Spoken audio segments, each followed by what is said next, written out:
dengan beberapa pejabat lain, mekanismenya kalau ada pihak yang tulus ikhlas mau membantu, ya kita jelas sebagai manusia kita masa menolak bantuan, asal bantuannya itu jelas ya. Jadi tadi saya sampaikan kalau ada pihak yang mau beri sumbangan, silahkan monggo bikin surat, saya ingin menyumbang ini, dan nanti kita dilaporkan ke pemerintah pusat. Nanti kita yang akan salurkan. Kalau memang dia mau bantu, umpamanya ada diaspora Aceh di mana merasa terpanggil mau bantu di Aceh, ya monggo silakan. Ya kan, nanti kita salurkan. Ada diaspora Minang mau bantu apa itu ranah Minang, karena mungkin lebih banyak orang Minang ada di Jakarta mungkin ya daripada di Padang. Mungkin Pak Doni juga orang Minang ini. Nggak apa-apa, nanti ya kan, silakan nanti bantu.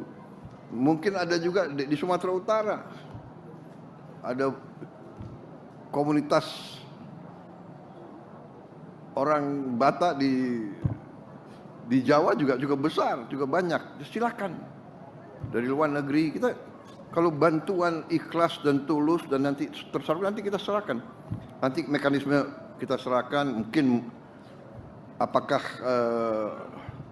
nanti gubernur provinsi Aceh, Sumatera Barat, Sumatera Utara mungkin membuka rekening apa gitu kan, mungkin dana bantuan pasca bencana dibuka, yang mau kirim langsung silakan, dari dalam negeri mau beri sumbangan silakan, ya kan.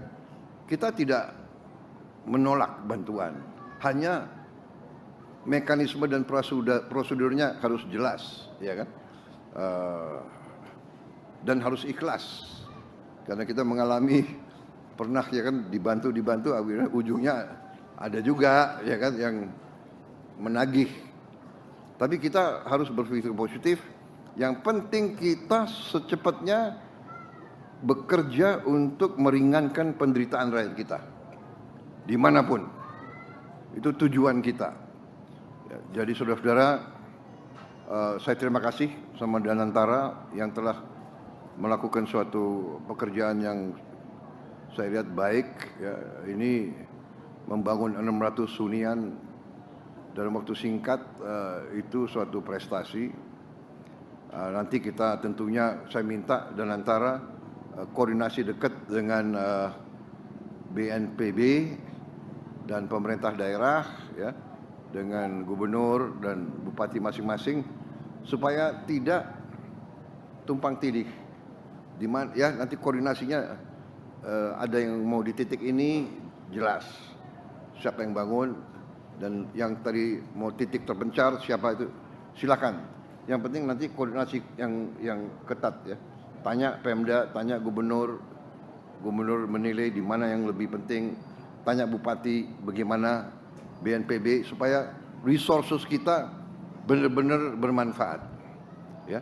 Tidak tumpang tindih, tidak mubazir, semuanya harus diarahkan segera untuk membantu rakyat kita. Walaupun menurut saya juga sangat terkesan bahwa semua pihak telah bekerja dengan gemilang, dengan cepat ya.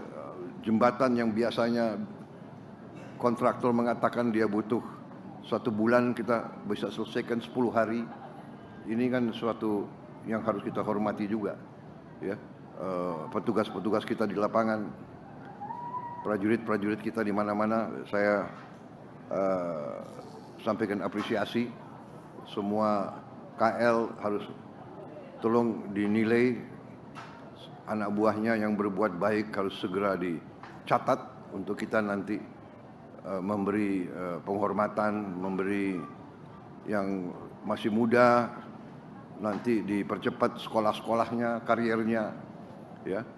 Yang sudah senior mungkin harus dikasih prioritas di bidang lain. Jadi saya kira saudara-saudara itu ya, saya terima kasih sekali lagi.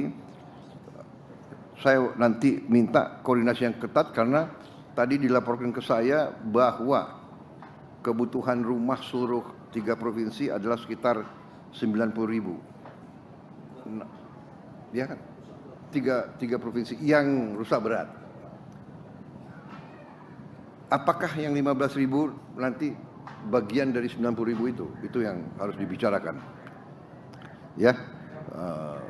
Kemudian yang rusak ringan dan rusak menengah itu juga nanti penanganannya bagaimana, ya, bantuan. Saya kira demikian, ya.